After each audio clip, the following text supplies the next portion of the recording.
G'day everyone. Today I wanted to talk to you about this amazing slider that's been sent to me. Full disclosure, this has actually been sent to me from a company that's Shanks. It's the S2 version. The reason why I was interested in doing this was because I do use a manual slider, which is an Eldochrome slider, but the problem with me is I haven't got the technique, because I don't do it that often, to get really smooth footage, and it tends to jerk as it comes across or bounce a little bit. And I know with a lot of practice you can get really quite smooth with it. Unfortunately, I just don't have the time to do that. So what I've done, well, they actually contacted me and said, would I like to review this? And I had a look at the product and I thought, well, yes, because it's probably exactly what I needed. I did say to the supplier that if I didn't like it, I would be totally truthful, and they accepted that. And since I've got it, really there is nothing bad at all to say about this for the price that the slider actually is. So what I'll do is I'll take you through it.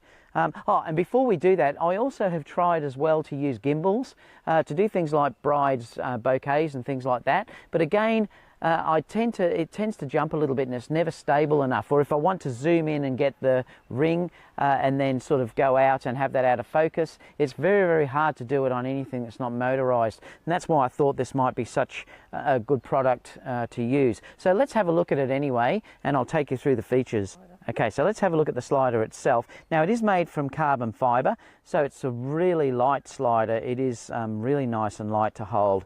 There's a few things that I love about this. It has a lockable turntable, and what I mean by that is I can actually turn these both sides. There's one on this side and there's one on the other side, and if I move those, it will give a slide that you can see, and I'll show you an example of how this works shortly. When it's coming across, it will give a curve. So if you look at here, that turntable, you'll see as it moves across, it actually moves. And it gives you a lovely different sliding look where the camera will turn around. And like I said, I'll show you that in action as well shortly. There are some settings at the end through here that if I turn around, I can set it so it's dead center back in the middle again. You can also lock the turntable in the center as well, so that will be locked too. This little unit here is the actual motor, and it runs along this sort of a lead that runs in between, and you can loosen that off underneath here and tighten it again. That's how the motor works. It is freestanding if you want to run it on the feet. The feet will close up if you want to leave those closed up. Also, you can put it down like that and turn this down to get it level. There is also a level on the top of the actual unit that you can see through here as well. So that will make sure that you've got your level plane coming across, and it works really well. Quality wise, everything seems to be made out of metal. It's really solid. These are all carbon fibre through here. The whole section through here is metal, and it seems to work really good. Now the motor itself works off Sony batteries, so I'll just show you which one it is. So the Sony batteries are these ones. So it's your normal Sony batteries that you get, which is the MPFW50. So that's the battery that works the motor itself. So they're very readily available, and you know, you can basically get them anywhere. This is this is the original one, but you can get takeoff ones as well, and it works really good. It seems to last a long time from what I've been doing in my testing. Okay, so the batteries that you use, all they do is they just go into this part of the holder here.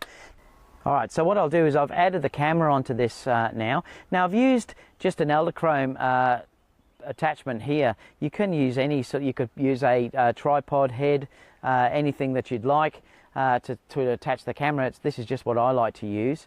I like it because it's very easy to turn around and do whatever you need to do, or move it so you can get it into different positions, things like that. So that's what I'm using in this scenario. So I'll just show you how this works. I can go from point A, so I'll make point A over this side, because now you'll see it work with the camera itself. And I'll put that as OK. I'll then move to point B. And again, you can fully control the speed on this. And I'll just say OK. And then, like I said, if I turn that on, I'll just show you Kerry here. Okay, so if I wanted to do that, then all I have to do is press point A to point B. and you'll see how it shows Kerry there holding the actual attachment. If I go the opposite way, again you'll see that as well. Now it does have a soft start feature on the attachment as well, which is on this side on the camera app. So if I put that on, it probably will start off slower. Yeah, it didn't seem to jerk as much at the beginning, so I think it takes a while to do it. There's also an auto round, so I think if I press the auto round, so I'll press the auto round button.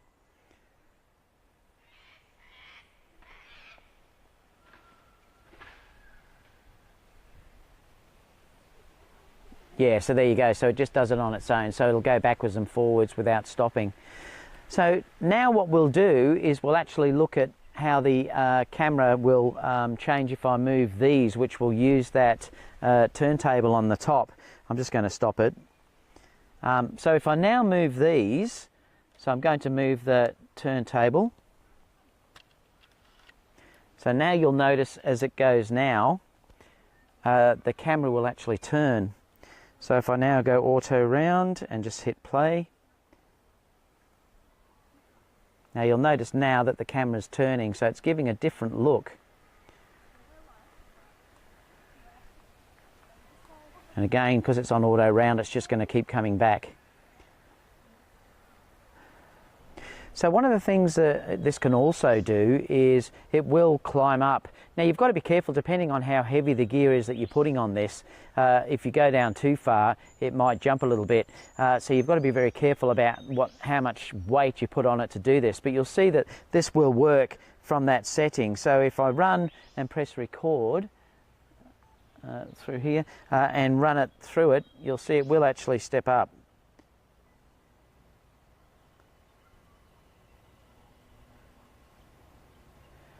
So you can see there that it's moving up.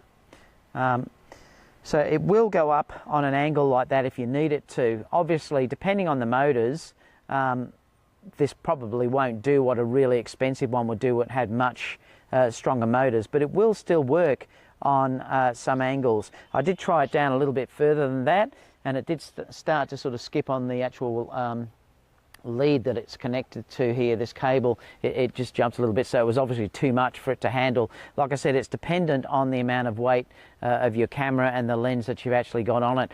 Luckily, I suppose the Sony cameras in particular are quite light, and this is only a light lens, so it does work like this quite well, but you certainly wouldn't want to put a big camera on with a big lens. The motor and this cable or whatever it's attached to down here just wouldn't take that weight. But for me, it works fine for what it is. Alright, so what I've done here, I'm going to show how this is used on the ground.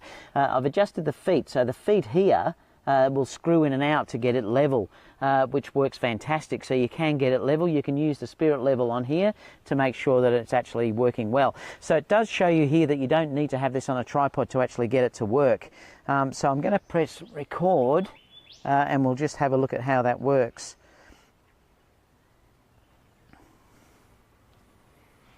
So you can see it's moving over nice and smooth.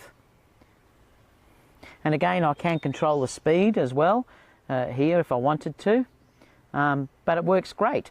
So you have got that benefit of being able to use it as a standalone slider if you don't want to have it on a tripod or something like that. You can obviously use the mount if you want to stick it onto a tripod. So you do have a lot of flexibility on how you want to use this. And I really am happy with how much I've used it so far. Like I said, unfortunately for me though, the wedding season at the moment, because this is Christmas, has stopped for the next few weeks.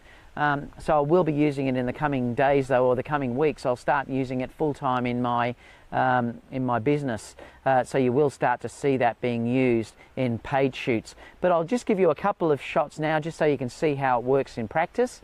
And then let me know in the comment box down below what you think about it.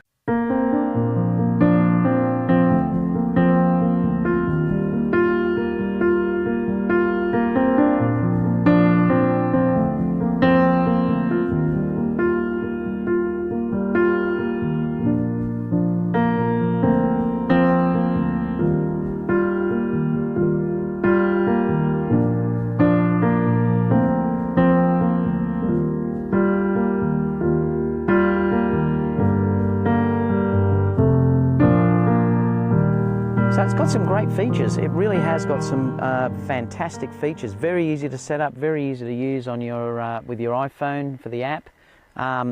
Super nice, super quiet, very smooth. The quality of the materials itself is really nicely made. Like I said, it's all carbon fibre. Fantastic. Really like it. And like I said, it can do time lapse as well. I'll show that in some future videos where I do some time lapse. It's so easy to use from the app itself. And by the way too, if you did want to purchase this, I will put the links down below so you can get it straight from the manufacturer. In no way am I getting a kickback from the manufacturer at all. The only thing I suppose, well, I have got a kickback is that they've given me the slider to actually use and I suppose to keep. But apart from that, I don't get any money financially from them if you purchase it through that link down below. So let me know what you think anyway, and I'll see you all again soon for the next video. Bye for now.